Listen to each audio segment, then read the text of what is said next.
ರಾಮಾಯ ರಾಮಭದ್ರಾಯ ರಾಮಚಂದ್ರಾಯ ವೇಧಸೆ ರಘುನಾಥಾಯ ನಾಥಾಯ ಸೀತಾಯಾಃ ಪತಯೇ ನಮಃ. ಶ್ರೀಮತೋ ರಾಘವೇಂದ್ರಸ್ಯ ನಮಾಮಿ ಪದಪಂಕಜೆ ಕಾಮಿತಾಶೇಷಕಲ್ಯಾಣಕಲನಾ ಕಲ್ಪಪಾದಪೋ ತಪಸ್ವಾಧ್ಯಾಯ ಶುಶ್ರೂಷಾ ಕೃಷ್ಣಪೂಜಾರತಂ ಮುನಿಂ ವಿಶ್ವೇಶಮಿಷ್ಟದಂ ವಂದೇ ಪರಿವ್ರಾಟ್ ಚಕ್ರವರ್ತಿನಂ. ಶ್ರೀ ಗುರುಭ್ಯೋ ನಮಃ. ಹರಿ ಓಂ. ಮಂತ್ರಾಲಯ ಪ್ರಭುಗಳ ವರ್ಣನೆಯನ್ನು ಮಾಡ್ತಾ ಅವರ ಕರುಣೆ ನಮ್ಮ ಮೇಲಿರಲಿ ಅಂತ ಜಗನ್ನಾಥದಾಸರಾಯರು ಸ್ತೋತ್ರ ಮಾಡ್ತಾರೆ. ಶ್ರೀ ರಾಘವೇಂದ್ರ ನಿಮ್ಮ ಚಾರು ಚರಣವ, ನಿಮ್ಮ ಚಾರು ಚರಣವ ಸಾರಿದೆ ಶರಣ ಮಂದಾರ ಕರುಣವ. ಬೀರು ಭವವನಧಿತಾರಿಸುತವ ಕದಿ ಸೂರಿಸುಧೀಂದ್ರ ಕುಮಾರ ಉದಾರ. ಶ್ರೀ ರಾಘವೇಂದ್ರ ನಿಮ್ಮ ಚಾರು ಚರಣವಾ ಸಾರಿದೆ ಶರಣ ಮಂದಾರ ಕರುಣವಾ. ನಿಮ್ಮ ಪಾದಸ್ಮರಣೆಯನ್ನು ಮಾಡ್ತಾ ನಿಮ್ಮ ಸೇವೆ ಮಾಡಲಿಕ್ಕೆ ಅಂತ ಹತ್ರ ಬರ್ತೇನೆ ಪ್ರಭುಗಳೇ. ನಿಮ್ಮ ಕರುಣೆಯ ದೃಷ್ಟಿಯನ್ನು ನನ್ನ ಮೇಲೆ ಬೀರ್ರಿ ಅಂತ. ಯಾಕೆಂದ್ರೆ ದೊಡ್ಡವರ ಕರುಣಾ ಕಟಾಕ್ಷ ನಮ್ಮ ಮೇಲೆ ಆಯ್ತು ಅಂತಂದ್ರೆ ಜೀವನ ಎಲ್ಲೋ ಇದ್ದಿದ್ದು ಎಲ್ಲೋ ಪರಿವರ್ತನೆ ಆಗಿ ಹೋಗುತ್ತೆ. ಅದಕ್ಕಾಗಿ ದಯೆಯಿಂದ ಈ ಭಕ್ತನ ಮೇಲೆ, ಶಿಷ್ಯನ ಮೇಲೆ ಕರುಣೆ ಇಟ್ಟು ದೃಷ್ಟಿಯನ್ನು ಹರಿಸಿ ಕಡೆಗಣ್ಣ ನೋಟ ನಮ್ಮ ಮೇಲೆ ಬೀಳಿ. ಇದರಿಂದ ಬಿತ್ತು ಅಂತಂದ್ರೆ ಭವವನಧಿತಾರಿಸುತವ ಕದಿ, ಭವ ಸಂಸಾರವನ್ನ ದಾಟ್ತಕ್ಕಂತಹ ಶಕ್ತಿ ಆ ಸಜ್ಜಿಯ ಮೇಲೆ ಬರುತ್ತೆ. ಆದ್ರಿಂದಾಗಿ ನಿಮ್ಮ ಕರುಣೆ ಸದಾ ಇರಲಿ ಅಂತ ಜಗನ್ನಾಥದಾಸರಾಯರು ಪ್ರಾರ್ಥನೆ ಮಾಡ್ತಾರೆ. ಅಂತ ಮಹಾಮಹಿಮರು ರಾಘವೇಂದ್ರ ಗುರುಸಾರ್ವಭೌಮರು. ಈ ರಾಘವೇಂದ್ರ ಗುರುಸಾರ್ವಭೌಮರ ಜೀವನದ ವಿಷಯಕ್ಕೆ ಅವರ ಜೀವನ ಚರಿತ್ರೆಯ ಅಧಿಕೃತವಾಗಿರತಕ್ಕಂತಹ ಗ್ರಂಥ ಅಂತಂದ್ರೆ ಅದು ಶ್ರೀ ರಾಘವೇಂದ್ರ ವಿಜಯ. ಈ ರಾಘವೇಂದ್ರ ವಿಜಯ ಅನ್ನುವ ಗ್ರಂಥವನ್ನು ಬರೆದವರು ನಾರಾಯಣಾಚಾರ್ಯರು ಅಂತ ರಾಯರ ವಿದ್ಯಾಶಿಷ್ಯರು. ಎಷ್ಟು ಪ್ರಾಮಾಣಿಕವಾದ ಕೃತಿ ಅಂತಂದ್ರೆ ರಾಯರ ಸಮಕಾಲೀನರಾದವರು, ಜೊತೆಗೆ ರಾಘವೇಂದ್ರ ಸ್ವಾಮಿಗಳ ಪೂರ್ವಾಶ್ರಮದ ಅಕ್ಕನವರು ವೆಂಕಟಮ್ಮ ಅಂತ ಇರ್ತಾರೆ, ಅವರ ಮಗ ಅವರು.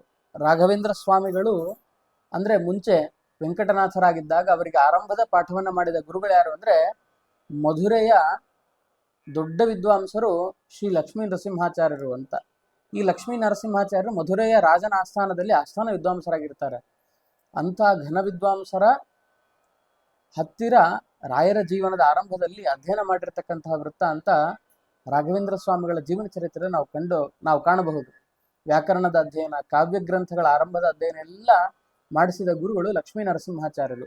ಈ ಲಕ್ಷ್ಮೀ ನರಸಿಂಹಾಚಾರ್ಯ ಬೇರೆ ಯಾರೂ ಅಲ್ಲ, ರಾಘವೇಂದ್ರ ಸ್ವಾಮಿಗಳ ಪೂರ್ವಾಶ್ರಮದ ಅಕ್ಕನ ಗಂಡ, ಸ್ವಂತ ಭಾವ. ಅವರ ಮಗನೇ ಮುಂದೆ ರಾಘವೇಂದ್ರ ಸ್ವಾಮಿಗಳ ಶಿಷ್ಯರಾಗಿ ಅವರ ಹತ್ರ ಪಾಠಕ್ಕೆ ಸೇರ್ತಾರೆ. ಪೂರ್ವಾಶ್ರಮದ ಸೋದರ ಮಾವ ಅವರು ಅವರ ಹತ್ರನೇ ಪಾಠಕ್ಕೆ ಬಂದು ಸೇರಿ ಅವರ ಮಹಿಮೆಗಳನ್ನು ಕಣ್ಣಾರೆ ಕಂಡು ಅದೇ ಕಾಲದಲ್ಲಿ ರಚಿಸಿ ಗುರುಗಳಿಗೆ ಅರ್ಪಿಸಿದ ಗ್ರಂಥ ಶ್ರೀ ರಾಘವೇಂದ್ರ ವಿಜಯ.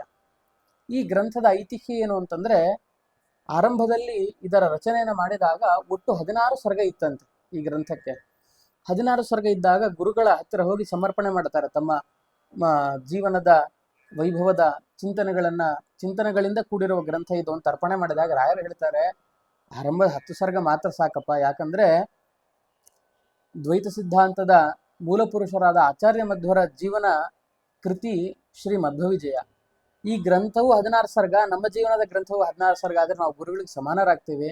ಯಾವತ್ತೂ ಗುರುಮಧ್ವರ ಪಾದದಾಸರ ನಾವು. ಆದ್ರಿಂದಾಗಿ ನಮ್ಮ ಗ್ರಂಥ 16 ಸರ್ಗ ಇರೋದು ಬೇಡ ಅಂತ ಕೊನೆಯ 6 ಸರ್ಗಗಳನ್ನ ತೆಗೆದು ತುಂಗಭದ್ರಾ ನದಿಗೆ ಹಾಕಿಬಿಡ್ತಾರೆ ರಾಘವೇಂದ್ರ ಸ್ವಾಮಿಗಳು.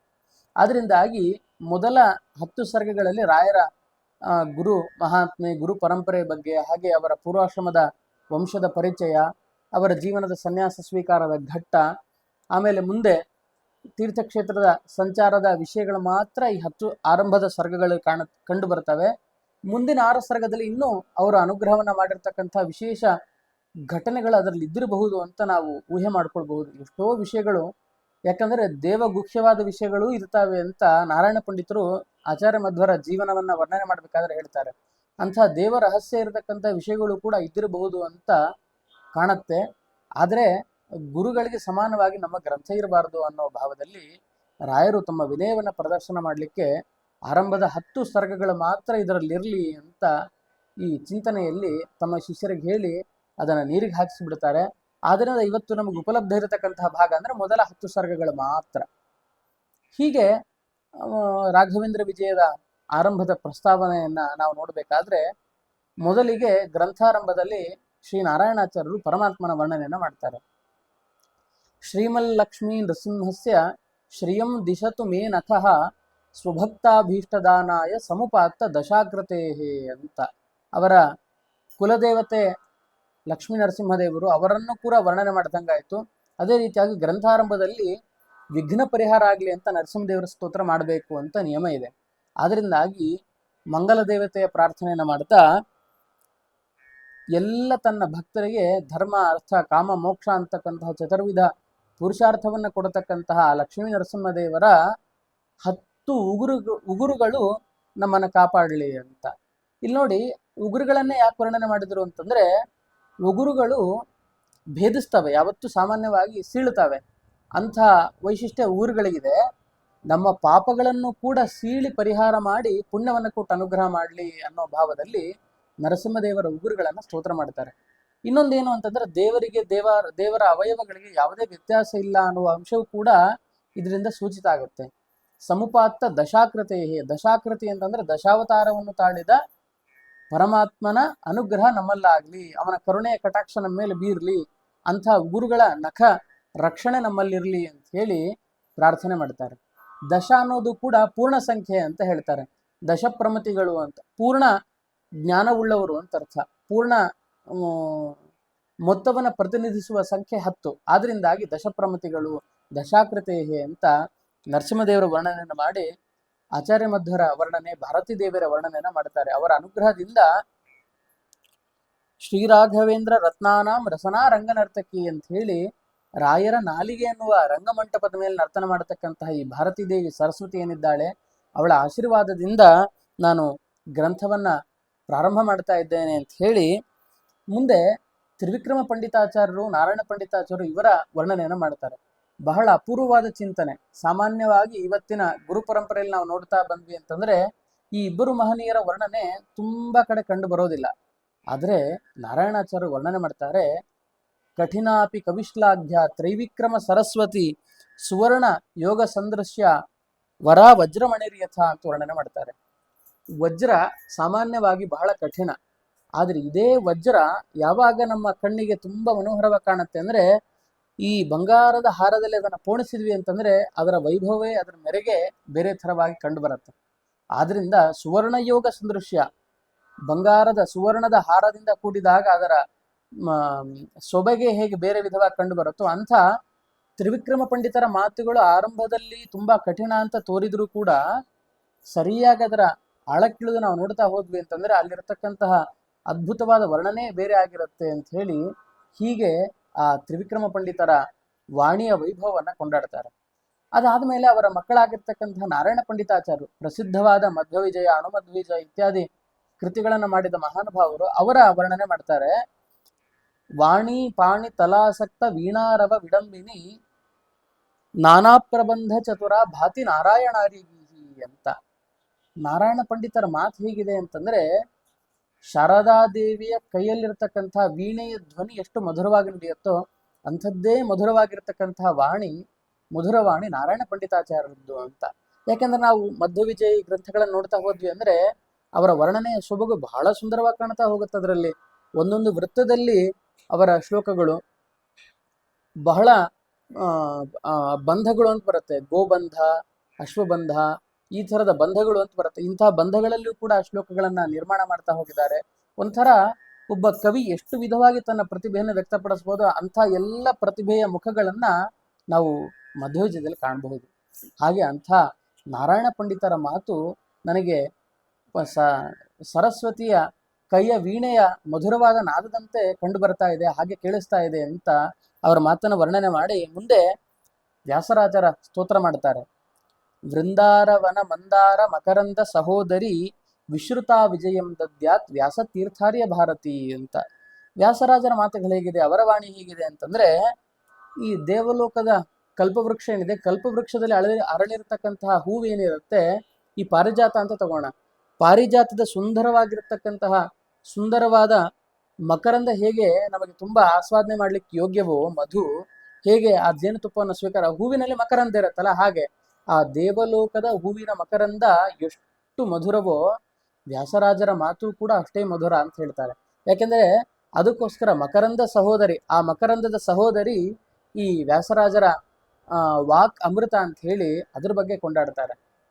ವ್ಯಾಸರಾಜರ ಗ್ರಂಥವನ್ನು ನೋಡ್ತಾ ಹೋದ್ವಿ ಅಂತಂದ್ರೆ ಅವರು ವರ್ಣನೆ ಮಾಡುವ ಶೈಲಿ, ಮಂದಾರ ಮಂಜರಿ ಅಂತೆಲ್ಲ ಬಹಳ ಅದ್ಭುತವಾದ ಟಿಪ್ಪಣಿಗಳಿದೆ. ಅದನ್ನು ಓದ್ತಾ ಹೋದಾಗ ಆಗುವ ಆನಂದವೇ ಬೇರೆ. ಈ ಎಲ್ಲ ಆನಂದ ಅನುಭವಿಸಿ ಹೇಳೋ ಮಾತಿದು. ಇದೆಲ್ಲ ಅನುಭವದ ಮಾತು. ಕವಿಯನ್ನು ಮಾತ್ರ ಕೇವಲ ಉತ್ಪ್ರೇಕ್ಷೆ ಮಾತ್ರ ಇರೋದಿಲ್ಲ, ತಮ್ಮ ಅನುಭವವನ್ನು ಸೇರಿಸಿ, ತಮ್ಮ ಅಧ್ಯಯನವನ್ನು ಕೂಡ ಸೇರಿಸಿ ಇಂತಹ ವರ್ಣನೆಗಳನ್ನ ನಾರಾಯಣಾಚಾರ್ಯರು ರಾಘವೇಂದ್ರ ವಿಜಯದಲ್ಲಿ ಮಾಡ್ತಾ ಹೋಗಿದ್ದಾರೆ. ಹೀಗೆ ವ್ಯಾಸರಾಜರ ವರ್ಣನೆಯನ್ನು ಮಾಡಿದ ಮೇಲೆ ವಿಜೇಂದ್ರ ಸ್ವಾಮಿಗಳು, ವಿಜೇಂದ್ರ ತೀರ್ಥ ಗುರು ಸಾರ್ವಭೌಮರು, ಸುಧೀಂದ್ರ ತೀರ್ಥರು ಇವರನ್ನು ಕೂಡ ಕೊಂಡಾಡ್ತಾರೆ. ಚತುಷ್ಷಷ್ಟಿ ಕಲಾ ವಿದ್ಯಾ ಜುಷೇ ವಿದ್ವನ್ ಮಹೋಮುಷೆ ಜಯೀಂದ್ರ ಜ್ಯೋತಿಷೇ ಕುರ್ಯಾಂ ವಂದನಾನಿ ಯಶೋಜುಷೆ ಅಂತ 64 ಕಲೆಗಳಲ್ಲಿ ಪ್ರವೀಣರಾದ ಎಲ್ಲ ವಿದ್ವಾಂಸರಿಗೆ ಒರೆಗಲ್ಲಿದ್ದಂಗೆ ಅಂತ. ಈ ಬಂಗಾರ ನಿಜ ಹೌದೋ ಅಲ್ಲೋ ಅಂತ ನೋಡ್ಲಿಕ್ಕೆ ಒಂದು ಒರೆಗಲ್ಲಿಗೆ ತಿಕ್ಕಿ ನೋಡ್ತಾರೆ. ಹಾಗೆ ವಿದ್ವಾಂಸರಲ್ಲೂ ಕೂಡ ಏನಾದ್ರೂ ವಿದ್ವತ್ ಇತ್ತು ಅಂದ್ರೆ ಅದು ನಿಜವಾದ ವಿದ್ವತ್ ಹೌದೋ ಅಲ್ಲೋ ಅನ್ನೋದು ವಿಜೇಂದ್ರ ಸ್ವಾಮಿಗಳ ಹತ್ರ ಬಂದ್ರೆ ಮಾತ್ರ ಗೊತ್ತಾಗ್ತಾ ಇತ್ತು. ಆದ್ರಿಂದ ವಿಜೇಂದ್ರರ ಹತ್ರ ಇವರು ಪರೀಕ್ಷೆಯನ್ನ ಕೊಟ್ಟು ಅನುವಾದ ಮಾಡಿ ಸೈ ಅಂತ ಅನ್ಸ್ಕೊಂಡ್ರು ಅಂದ್ರೆ ನಿಜವಾದ ಜ್ಞಾನಿ ಅಂತ ಅವನನ್ನ ಅವತ್ತಿನ ವಿದ್ವಲ್ಲೋಕ ಕೊಂಡಾಡ್ತಾ ಇತ್ತಂತೆ. ಹಾಗಿತ್ತು ಅವ್ರ ವ್ಯಕ್ತಿತ್ವ ಕೂಡ. ದ್ವೈತ, ಅದ್ವೈತ, ವಿಶಿಷ್ಟಾದ್ವೈತ, ಈ ಮತತ್ರಯದ ಎಲ್ಲ ವಿದ್ವಾಂಸರ ಸಂಪರ್ಕ ವಿಜೇಂದ್ರ ತೀರ್ಥರಿಗಿತ್ತು. ಹಾಗೆ ವಾದ ಮಾಡ್ತೀನಿ ಅಂತ ಯಾರು ಬರ್ತಾರೋ ಅವರೆಲ್ಲರ ತೇಜಸ್ಸನ್ನ ಅಪಹಾರ ಮಾಡುವ ಶಕ್ತಿಯು ಅವರಲ್ಲಿತ್ತು. ವಿದ್ವನ್ ಮಹೋಮುಷೆ ಅಂತಹ ಜಯೀಂದ್ರ ತೀರ್ಥರು, ವಿಜೇಂದ್ರರು ಅಂತಕ್ಕಂತಹ ಮಹಾ ಪ್ರಭಾಮಣಿಗಳಾಗಿರತಕ್ಕಂತಹ ಸೂರ್ಯನಂತೆ ಕಾಣುವ ಈ ಮಹನೀಯರಿಗೆ ವಂದನಾನಿ, ನಮಸ್ಕಾರಗಳು ಅಂತ ಆ ಕುಂಭಕೋಣೆಯ ವಿಜೇಂದ್ರ ಸ್ವಾಮಿಗಳ ಪಾದಗಳಿಗೆ ಅವರು ನಮಸ್ಕಾರವನ್ನು ಅರ್ಪಣೆ ಮಾಡ್ತಾರೆ.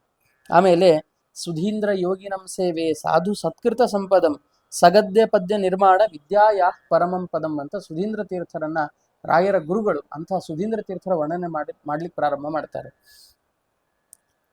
ಎಲ್ಲ ಸಾಧು ಸಜ್ಜನರು ಅವರ ಸೇವೆಯನ್ನು ಮಾಡ್ತಾ ಇದ್ರು. ಯಾಕೆ ಅಂದ್ರೆ ಮಹಾ ವಿದ್ಯಾವಂತರು ಅಂತ ಈ ಶ್ಲೋಕದಲ್ಲೇ ಗೊತ್ತಾಗುತ್ತೆ. ಸಗದ್ಯ ಪದ್ಯ ನಿರ್ಮಾಣ, ಯಾವುದೇ ಪದ್ಯದ ಪ್ರಭೇದ ಆಗ್ಲಿ, ಒಳ್ಳೆ ಗದ್ಯವನ್ನ ರಚನೆ ಮಾಡೋದಾಗಿರ್ಲಿ, ಅವರಿಗೆ ಕರತಾಲಾಮಲಕ ಅಂತ ಹೇಳಿ ಅಂಗೈಯ ನೆಲ್ಲಿಕಾಯಿ ಹೆಂಗೆ ನಮಗೆ ಸ್ಪಷ್ಟವಾಗಿ ಕಾಣುತ್ತೋ ಅಷ್ಟೇ ಸ್ಪಷ್ಟವಾಗಿ ಅವರಿಗೆ ಒಲ್ದಿತ್ತು ಅಂತ ಹೇಳಿ ಶಾರದೆಯ ಅನುಗ್ರಹ ಪೂರ್ಣಪಾತ್ರರು ಸುಧೀಂದ್ರ ಸ್ವಾಮಿಗಳು.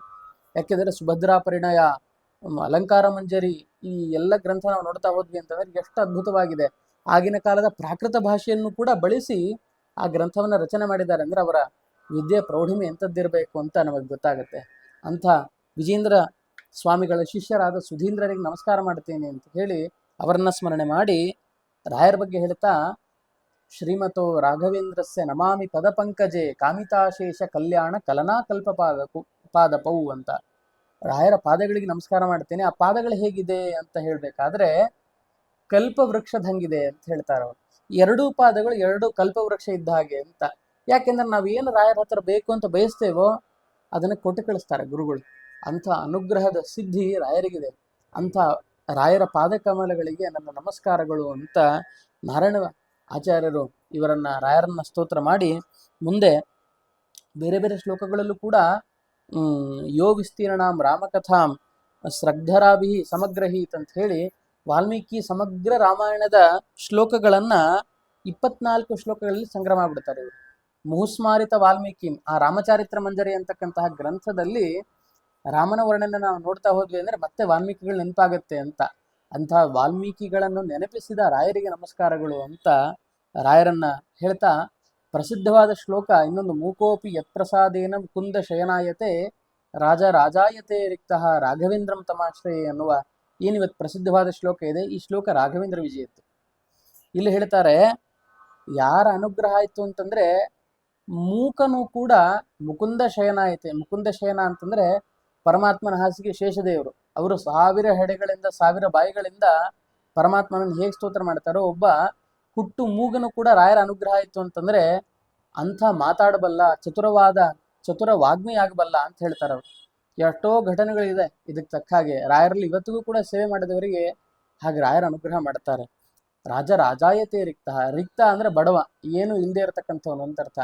ಅವನು ಮಹಾಧನಿಕನಾಗ್ತಾನೆ. ರಾಯರ ಅನುಗ್ರಹದಿಂದ ಸಾತ್ವಿಕವಾದ ಸಂಪತ್ತು ಅವನಿಗೆ ಸಿಗತ್ತೆ. ರಾಜ ರಾಜಾಯತೆ, ರಾಜರಿಗೂ ಕೂಡ ರಾಜ ಅಂತ ಅರ್ಥ. ಅಂದ್ರೆ ಅಂಥ ಸಂಪತ್ತು ಅವನಲ್ಲಿ ಬರುತ್ತೆ. ಅಂಥ ರಾಘವೇಂದ್ರನ್ನ ನಾನು ಸದಾಕಾಲ ಆಶ್ರಯಿಸಿರ್ತೇನೆ ಅಂತ. ಹಾಗಾದ್ರೆ ಇವರು ಆಶ್ರಯ ಮಾಡೋದು ಅಂಥ ಸಂಪತ್ತಿಗ ಅಂದ್ರೆ ಹಾಗಲ್ಲ.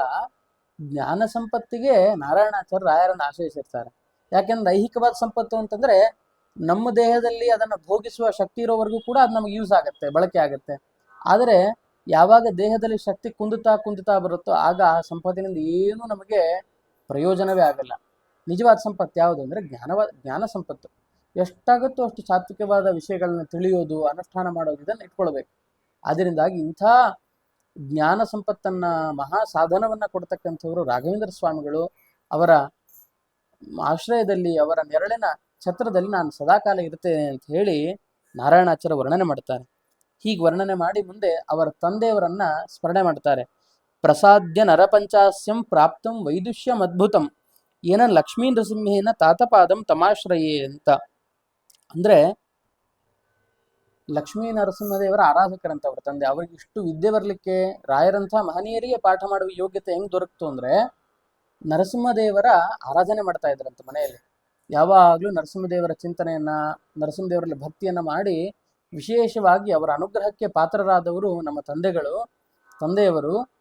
ಆರಂಭದ ನನಗೆ ವಿದ್ಯಾಗುರುಗಳು ಅಂಥವರನ್ನು ಕೂಡ ಸ್ಮರಣೆ ಮಾಡಿ ಈ ಗ್ರಂಥದ ಆರಂಭದಲ್ಲಿ ತೊಡಗ್ತೇನೆ ಅಂತ ಹೇಳಿ ಅವರ ವಿನಯದ ಮಾತುಗಳನ್ನು ಪ್ರಸ್ತುತಿಪಡಿಸ್ತಾರೆ. ಪ್ರಾಪ್ತಾನ್ಯ ನುತಿ ಪಾಪೌಘ ರಸನಾಂ ಪಾವಯಾಮ್ಯಹಂ ಗುರುವಂತರ್ಯಾಮಿ ಭಗವತ್ ಸ್ತುತಿ ಗಂಗಾಂಬು ಮಜ್ಜನಾಥ್ ಅಂತ. ಕವಿಗಳು ಅಂದ್ರೆ ಸಾಮಾನ್ಯವಾಗಿ ರಾಜರನ್ನ ಹೊಗಳ್ತಾರೆ. ಆದ್ರೆ ಇವ್ರು ಹೇಳ್ತಾರೆ ನರರ ಪಾಡಲು ಬೇಡ ನಾಯಿ ಮನವೇ ಅಂತ. ಎಷ್ಟು ಹೊಗಳಿದ್ರು ಕೂಡ ನಮಗವನೇನು ಕೊಡಬಲ್ಲ, ಒಂದಿಷ್ಟು ಹಣ ಕೊಡಬಲ್ಲ ಅಷ್ಟೇ. ನಿಜವಾದ ಸಂಪತ್ತನ್ನ, ನೆಮ್ಮದಿಯನ್ನು ಅವನು ಕೊಡ್ಲಿಕ್ಕೆ ಸಾಧ್ಯವೇ ಇಲ್ಲ. ಆದ್ರಿಂದಾಗಿ ಬೇರೆ ಬೇರೆ ವ್ಯಕ್ತಿಗಳನ್ನ ವರ್ಣನೆ ಮಾಡಿ ನನ್ನ ನಾಲಿಗೆ ಅಂಥರ ವರ್ಣನೆಯಲ್ಲೇ ತೊಡಗಿ ಹೋಗಿತ್ತು. ಅಂಥ ವರ್ಣನೆ ಮಾಡಿರುವ ಪಾಪವನ್ನ ಪರಿಹಾರ ಮಾಡಿಕೊಳ್ಳಿಕ್ಕೆ ನಮ್ಮ ಗುರುಗಳ ಅಂತರ್ಯಾಮಿ ಆದ ಭಗವಂತನ ಸ್ತೋತ್ರವನ್ನ ಮಾಡಿ ಈ ಎಲ್ಲ ಕಲುಷವನ್ನ ಪರಿಹಾರ ಮಾಡ್ಕೊಳ್ತೀನಿ ಅಂತ ಅವ್ರು ವರ್ಣನೆ ಮಾಡ್ತಾರೆ. ಸ್ತುತಿ ಗಂಗಾಂಬು ಮಜ್ಜನಾಥ್. ಹೇಗೆ ಮಳೆಯ ನೀರೋಣಿಯೋಳು ಪರಿಯಲು ಬಳಸರು ಊರೊಳಗಿದ್ದ ಜನರು ಆ ಜಲವು ಹೆದ್ದೊರಗೂಡೆ ಮಜ್ಜನ ಪಾನಗೈದಪ್ಪರು. ಸಾಮಾನ್ಯವಾಗಿ ಮಳೆ ನೀರು ಓಣಿಯಲ್ಲಿ ಹರಿದಾಗ ಅದನ್ನು ಯಾರು ಬಳಸಲ್ಲ. ಅದೇ ನದಿಯಲ್ಲಿ ಸೇರಿತು ಅಂತಂದ್ರೆ ನದಿ ನೀರು ಅಂತ ಅದ್ರಲ್ಲಿ ಸ್ನಾನಪಾನ ಅನುಷ್ಠಾನಗಳನ್ನ ಮಾಡ್ತಾ ಜನ ಹೇಗೆ ಸಾಧನೆಯನ್ನು ಮಾಡ್ಕೊಳ್ತಾರೋ ನನ್ನ ಮಾತು ಕೂಡ ಆಗಿದೆ. ಆದ್ರಿಂದಾಗಿ ಗುರುಗಳ ವರ್ಣನೆ ಅನ್ನೋದು ಮಹಾನದಿ ಇದ್ದ ಹಾಗೆ. ಈ ನದಿಗಾಗಿ ನನ್ನ ಮಾತುಗಳನ್ನು ಬಳಸ್ಕೊಂಡೆ ಅಂತಂದ್ರೆ ನದಿಯಲ್ಲಿ ಮಿಂದು ಪಾವನರಾಗಿ ನನಗೂ ಕೂಡ ಪುಣ್ಯ ಬರುತ್ತೆ, ನಿಮಗೂ ಕೂಡ ರಾಯರ ಅನುಗ್ರಹ ಆಗುತ್ತೆ ಅನ್ನುವ ಭಾವದಲ್ಲಿ ತಮ್ಮ ವಿನಯವನ್ನ ಪ್ರದರ್ಶನ ಮಾಡ್ತಾರೆ. ಅಂಥ ನಿಜವಾದ ವಿನಯ ಇರಬೇಕು. ಹಾಗೆ ತುಂಬಾ ಕವಿಗಳಾದ್ರಿಂದ ಇಂಥೆಂಥ ವರ್ಣನೆ ಕೊಡ್ತಾ ಹೋಗ್ತಾರೆ ಅಂದ್ರೆ ಕಲಯೇ ಕವನಂ ಕಿಂಚಿತ್ ಕವೀನಾಂ ಸಹವಾಸತಃ ಸಹಕಾರದ್ರು ಸಾನ್ನಿಧ್ಯಾತ್ ನಿಂಬದ್ರುರಿವ ಸೌರಭಂ ಅಂತ. ನನ್ನ ಮಾತೇನು ಬಹಳ ಸ್ವಾರಸ್ಯವಾಗಿಲ್ಲ, ಮಧುರವಾದ ಮಾತುಗಳಲ್ಲ. ಆದರೂ ಕೂಡ ನನ್ನ ಮಾತು ಹೇಗೆ ಸ್ವೀಕಾರಾರ್ಹ ಅಂತಂದ್ರೆ ಈ ಒತ್ತೊತ್ತಾಗಿ ಒಂದೇ ಕಡೆ ಒಂದು 100,000 ಗಂಧದ ಮರಗಳು ಬೆಳೆದಾಗ ಅದರ ಮಧ್ಯದಲ್ಲಿ ಎಲ್ಲೋ ಒಂದ್ ಕಡೆ ಒಂದೆರಡು ನಿಂಬ ವೃಕ್ಷ ಅಂದ್ರೆ ಬೇವಿನ ಮರಗಳು ಅಂತ ಅರ್ಥ. ಈ ಬೇವಿನ ಮರದಲ್ಲೆಲ್ಲ ಮಧ್ಯದಲ್ಲಿ ಎಲ್ಲಾದ್ರೂ ಇತ್ತು ಅಂದ್ರೆ ಈ ಶ್ರೀಗಂಧದ ಮರದ ಮೇಲೆ ಗಾಳಿ ಬೀಸ್ಕೊಂಡು ಬಂದಾಗ ಹೆಂಗೆ ಪರಿಮಳ ಸುಗಂಧ ಭರಿತವಾಗಿರುತ್ತೋ ಅದ್ರ ಸಂಪರ್ಕದಿಂದ ಈ ಬೇವಿನ ಮರದ ಗಾಳಿಯು ಕೂಡ ಅಷ್ಟೇ ಸುಗಂಧ ಭರಿತವಾಗಿರುತ್ತೆ ಅಂತ. ಹಾಗಾದ್ರೆ ನನ್ನ ಮಾತು ವಸ್ತುತಃ ಮಧುರವಾಗದೇ ಇರಬಹುದು, ಆದ್ರೆ ರಾಯರನ್ನ ವರ್ಣನೆ ಮಾಡ್ತಾ ಇರೋದ್ರಿಂದ ನನ್ನ ಮಾತುಗಳು ಸ್ವೀಕಾರಾರ್ಹ ಆಗತ್ತೆ, ಎಲ್ಲರೂ ಕೂಡ ಇದು ಶ್ರವಣ ಯೋಗ್ಯವಾಗತ್ತೆ ಅಂತ ಹೇಳಿ ಅಂಥ ಮಹಾನುಭಾವರು, ಘನ ವಿದ್ವಾಂಸರು, ರಾಯರ ಹತ್ರನೇ ಪಾಠ ಕೇಳಿ ರಾಯರಿಂದಲೇ ಭಲೆ ಅಂತ ಅನ್ಸ್ಕೊಂಡಿರ್ತಕ್ಕಂತಹ ವ್ಯಕ್ತಿ ಇಷ್ಟು ವಿನಯದ ಮಾತಾಡ್ತಾರೆ ಅಂದ್ರೆ ಇಷ್ಟೇಷ್ಟು ಅಧ್ಯಯನ ಮಾಡಿರ್ತಕ್ಕಂತಹ ನಮ್ಮಲ್ಲಿ ಎಷ್ಟು ವಿನಯ ಇರಬೇಕು ಅನ್ನೋದು ದೊಡ್ಡವ್ರ ಮಾತಲ್ಲಿ ಹೆಜ್ಜೆ ಹೆಜ್ಜೆಗೆ ನಾವು ಅನುಗುಣವನ್ನಾಗಿ ಅದನ್ನು ಅನುಸರಿಸ್ತಾ ಹೋಗ್ಬೇಕು ಅನ್ನೋದು ಗೊತ್ತಾಗತ್ತೆ. ಆಮೇಲೆ ಎಂತೆಂಥ ವರ್ಣನೆ ಮಾಡ್ತಾರೆ ರಾಯರದು ಅಂತಂದ್ರೆ ಹೇಗಿದ್ರು ರಾಯರು ಅಂತ ರಾಯರ ವೈಭವನ್ನ ಹೇಳ್ತಾ ಹೋಗ್ತಾರೆ. ದೇವಾನಾಮಿವ ದೇವೇಂದ್ರ ಯೋದತ್ತ ಇವ ಯೋಗಿನಾಂ ದುಗ್ಧಾಬ್ಧಿರಿವ ಸಿಂಧೂನಾಂ ಗುರುಣಾಮಿವ ಪೂರ್ಣದೀಹಿ ಅಂತ. ನಮ್ಮ ಗುರುಗಳು ಹೇಗೆ ದೇವತೆಗಳಿಗೆಲ್ಲ ಇಂದ್ರದೇವರ ರಾಜರೋ, ಈ ರಾಘವೇಂದ್ರರು ಕೂಡ ಎಲ್ಲ ಯತಿರಾಜರಾಗಿದ್ರು ಅಂತ ವರ್ಣನೆ ಮಾಡ್ತಾರೆ. ಯಾಕೆಂದ್ರೆ ಆ ಕಾಲದ ಯಾವ್ಯಾವ ದೊಡ್ಡ ಯತಿಗಳು ಅಂತಿದ್ರೋ ಅವರೆಲ್ಲರ ಆದರಕ್ಕೆ ಪಾತ್ರರಾಗಿದ್ದರು ರಾಯರು. ರಾಯರಿದ್ದಾಗ ರಾಯರದೇ ಯುಗ, ಅದೊಂದು ವೈಭವದ ಮಹಾಯುಗ. ಅಂಥದ್ರಲ್ಲಿ ದೇವತೆಗಳಲ್ಲಿ ದೇವೇಂದ್ರ ಹೇಗೋ ಯೋದತ್ತ ಇವ ಯೋಗಿನ, ಯೋಗ ಸಾಧಕರಲ್ಲಿ ದತ್ತಾತ್ರೇಯ ಅಗ್ರಗಣ್ಯ. ಪರಮಾತ್ಮ ದತ್ತಾವತಾರಿಯಾಗಿರ್ತಕ್ಕಂತಹ ಭಗವಂತ ಹೇಗೆ ಉಚ್ಚ ಸ್ಥಾನದಲ್ಲಿ ಕಾಣ್ತಾನೋ, ಯೋಗಿಗಳ ಪಂಥದಲ್ಲಿಯೂ ಕೂಡ ನಮ್ಮ ಗುರುಗಳು ಮಹಾಯೋಗಿಗಳು, ಯೋಗ ಸಿದ್ಧಿಯನ್ನು ಪಡೆದಿರತಕ್ಕಂಥವ್ರು ಅಂತ ವರ್ಣನೆ ಮಾಡ್ತಾರೆ ರಾಯರ ಬಗ್ಗೆ. ದುಗ್ಧಾಬ್ಧಿರಿವ ಸಿಂಧೂನ, ಸಮುದ್ರದಲ್ಲಿ ಶ್ರೇಷ್ಠವಾದ ಸಮುದ್ರ ಯಾವುದು ಅಂದರೆ ಕ್ಷೀರಸಾಗರ. ಯಾಕೆಂದ್ರೆ ಪರಮಾತ್ಮನ ಸನ್ನಿಧಾನವೇ ಅಲ್ಲಿದೆ. ಅಂಥ ಪರಮಾತ್ಮನ ಹೃದಯದಲ್ಲಿ ಹೊತ್ತಿರತಕ್ಕಂತಹ ನಮ್ಮ ಗುರುಗಳಾದ ರಾಯರು ಕೂಡ ಕ್ಷೀರಸಾಗರ ಇದ್ದಾಗೆ ಇದ್ದಾರೆ. ಗುರುಣಾಮಿವ ಪೂರ್ಣಧೀಹಿ, ಆಚಾರ್ಯ ಮಧ್ವರು ಹೇಗೆ ಪರಿಪೂರ್ಣವಾದ ಜ್ಞಾನವನ್ನ ಪಡೆದು ಸರ್ವಜ್ಞರು ಅಂತ ಕರೆಸ್ಕೊಂಡ್ರೋ ಅಂಥ ಮಧ್ವರ ದಿವ್ಯ ಸಾನ್ನಿಧ್ಯ ನಮ್ಮ ಗುರುಗಳಲ್ಲಿ ಯಾವಾಗಲೂ ಇತ್ತು ಅಂತ ವರ್ಣನೆ ಮಾಡ್ತಾರೆ. ಹಾಗೆ ಜ್ಞಾನಿಗಳಲ್ಲಿ ಶ್ರೇಷ್ಠರಾಗಿರತಕ್ಕಂಥವ್ರು ನಮ್ಮ ಗುರುಗಳು ಅಂತ ವರ್ಣನೆ ಮಾಡ್ತಾ, ತಿಗ್ಮಾಂಶುರಿವ ತೇಜಸ್ವಿ ಶೀತಾಂಶುರಿವ ಶೀತಲಃ ಯಸ್ಸಿಂಧುರಿವ ಗಂಭೀರ ಧರಾಧರ ಇವ ಸ್ಥಿರ ಅಂತ ಹೇಳ್ತಾರೆ. ರಾಯರು ಸೂರ್ಯನ ಹಾಗಿದ್ರು, ಚಂದ್ರನ ಹಾಗೂ ಕಾಣ್ತಾ ಇದ್ರು ಅಂತ ಹೇಳ್ತಾರೆ. ಯಾರಿಗೆ ಸೂರ್ಯ ಹಾಗಿದ್ರು, ಸೂರ್ಯನಂತೆ ಇದ್ರು ಅಂತಂದ್ರೆ, ಯಾರ್ಯಾರು ನಮ್ಮಲ್ಲಿ ಜ್ಞಾನ ಇಲ್ಲ ಅಂತ ಅಜ್ಞಾನಿಗಳು ಬರ್ತಾ ಇದ್ರು ಅವರಿಗೆ ಜ್ಞಾನ ಕಿರಣಗಳನ್ನ ಕೊಡತಕ್ಕಂಥ ಸೂರ್ಯನಂತ ರಾಯರು ಕಾಣ್ತಾ ಇದ್ರು. ಅದೇ ರೀತಿಯಾಗಿ ಸೂರ್ಯ ಬೇಸಿಗೆ ಕಾಲದಲ್ಲಿ ತುಂಬಾ ಪ್ರಖರ ಆಗ್ತಾನೆ, ಮೈಯನ್ನೇ ಸುಟ್ಟು ಬಿಡ್ತಾನೆ. ಅದು ಯಾವಾಗ ಆಗ್ತಾ ಇದ್ರು ಅಂತಂದ್ರೆ ಅಂಥ ತೇಜಸ್ಸು ರಾಯರಲ್ಲಿತ್ತು. ಪರವಾದಿಗಳು ನಮ್ಮದೇ ಶ್ರೇಷ್ಠ ಅಂತ ಅಹಂಕಾರದಿಂದ ಇವರನ್ನ ವಾದ ಮಾಡಿ ಸೋಲಿಸ್ಲಿಕ್ಕೆ ಅಂತ ಬಂದರು ಅಂದ್ರೆ, ರಾಯರು ಅವರ ವಿಷಯಕ್ಕೆ ತೇಜಸ್ವಿಗಳಾಗೆ ಕಾಣ್ತಾ ಇದ್ರು. ಅವರ ಎಲ್ಲ ದುರ್ವಾದವನ್ನ ಸುಟ್ಟು ಹಾಕ್ತಾ ಇದ್ರು ರಾಯರು. ಹಾಗೆ ರಾಯರ ಕಾರುಣ್ಯವನ್ನ ಬಯಸಿ ಬಂದಿರತಕ್ಕಂಥವರಿಗೆ ಶೀತ ಕಿರಣನಾದ ಚಂದ್ರನ ಹಂಗೆ ರಾಯರಿದ್ರು ಅಂತ ಹೇಳ್ತಾರೆ. ಶೀತಾಂಶುರಿವ ಶೀತಲಃ, ತುಂಬ ಶೀತಲರಾಗಿ ತಂಪಾಗಿ ಅವರಿಗೆ ಕರುಣೆಯ ಅಮೃತ ಧಾರೆಯನ್ನೇ ಹರಿಸ್ತಾ ಇದ್ರು ರಾಯರು. ಈ ಸಿಂಧುರಿವ ಗಂಭೀರ, ಹಾಗೆ ರಾಯರು ತುಂಬಾ ಆಳವಾದ ಚಿಂತನೆಯಲ್ಲಿ ತೊಡಗ್ತಾ ಇದ್ರು.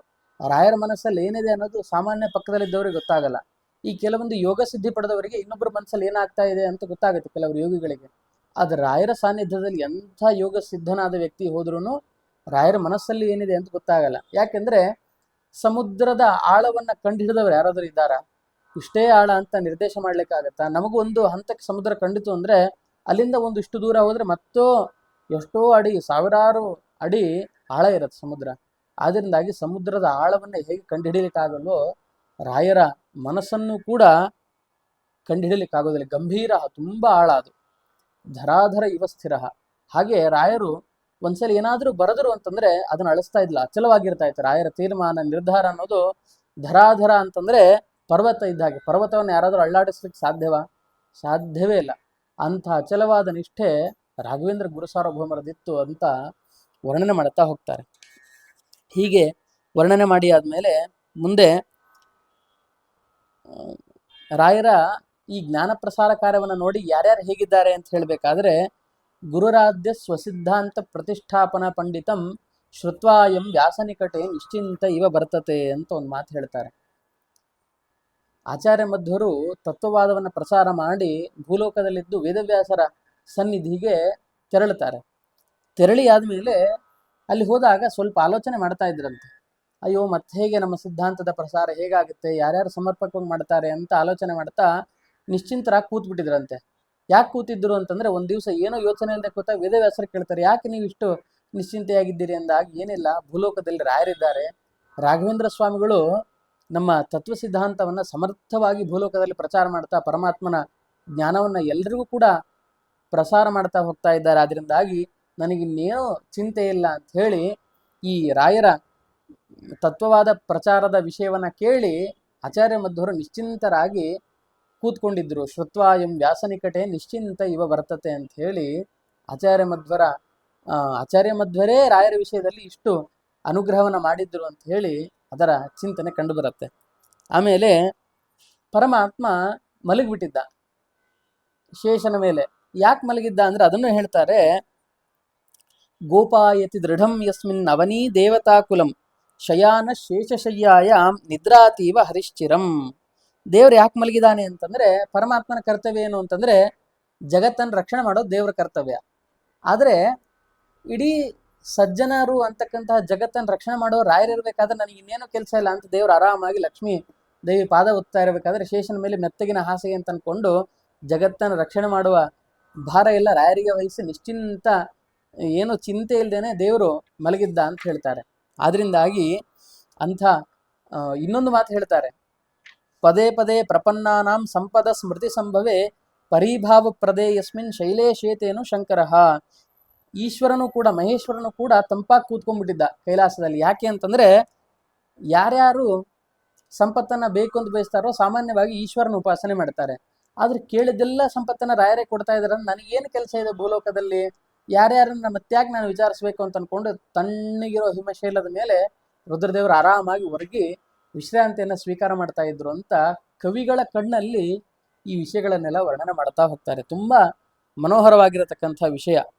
ಅಂಥದ್ರಲ್ಲಿ ಇಂಥ ಮಹಾನುಭಾವರ ವರ್ಣನೆಯನ್ನು ಮಾಡ್ಲಿಕ್ಕೆ ನಾನು ಪ್ರಾರಂಭ ಮಾಡಿದ್ದೇನೆ ಅಂತ ಹೇಳಿ, ತಸ್ಮಾತ್ ಮಹಾಮಹಿಮ್ನೇಸ್ಮೈ ಮನಸ್ಪೃಹಯತೆ ಮಮ ತದ್ ಗೌರವೇಣ ಮತ್ಕಾವ್ಯಂ ಅಂಗೀಕುರುವಂತು ಸಜ್ಜನಾಹ ಅಂತ ಹೇಳ್ತಾ, ನಮ್ಮ ಮಹಾಮಹಿಮರಾಗಿರ್ತಕ್ಕಂತಹ ರಾಘವೇಂದ್ರ ಗುರುಗಳ ಸ್ತೋತ್ರವನ್ನ ಕ್ಷಣ ಕ್ಷಣಕ್ಕೆ ನನ್ನ ಮನಸ್ಸು ಸ್ತೋತ್ರ ಮಾಡ್ಲಿಕ್ಕೆ ಬಯಸ್ತಾ ಇರತ್ತೆ. ಅಂಥವರ ವಿಷ್ಣು ಭಕ್ತರ ಮಹಾಮಹಿಮೆಯನ್ನು ನಾನು ವರ್ಣನೆ ಮಾಡ್ತಾ ಇದ್ದೇನೆ.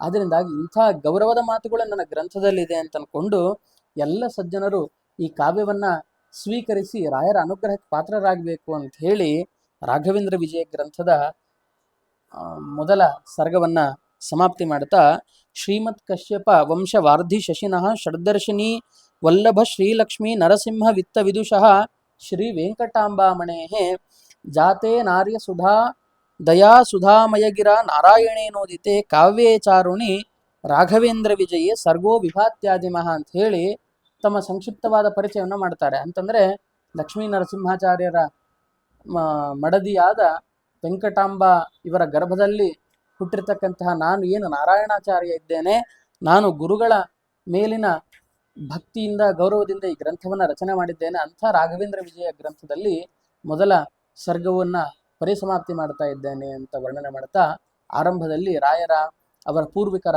ಚಿಂತನೆಯನ್ನು ಮಾಡ್ತಾ ಮೊದಲ ಸರ್ಗದ ಚಿಂತನೆಯನ್ನ ಮುಗಿಸ್ತಾ ಇದ್ದಾರೆ ಅಂತ ಹೇಳ್ತಾ, ಶ್ರೀಕೃಷ್ಣಾರ್ಪಣಮಸ್ತು. ಮಧ್ವೇಶಾರ್ಪಣಮಸ್ತು.